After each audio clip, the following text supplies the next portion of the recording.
भुइयाला छोड़ जवैया तैं फिरावे कहाँ रे।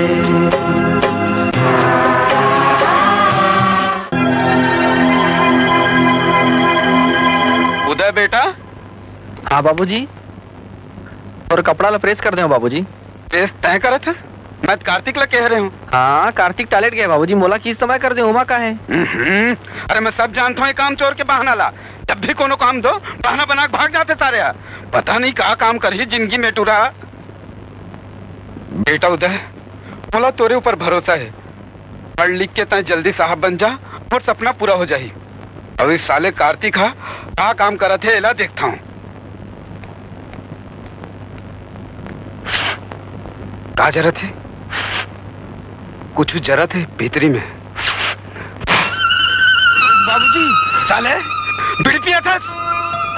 बाबूजी बाबूजी कौन है बीड़ी पिया थे? अरे हरामखोर कार्तिक हरे। अच्छा? संडास में लुका के बीड़ी पिया रही से। तब देखो बीड़ी पिया था। नालायक गधा, उतार ले ले। तोर मजाल बताऊं, आज नहीं छोड़ू। अरे हरामखोर, तोर बड़े भाई कतेक सीधवा है और तय कतेक बदमाश।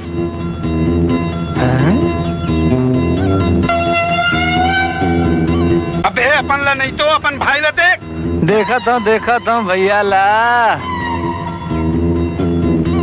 तो काले तो कुछ सीखते हाँ। हो अभी उस सीखे लागी भैया ले।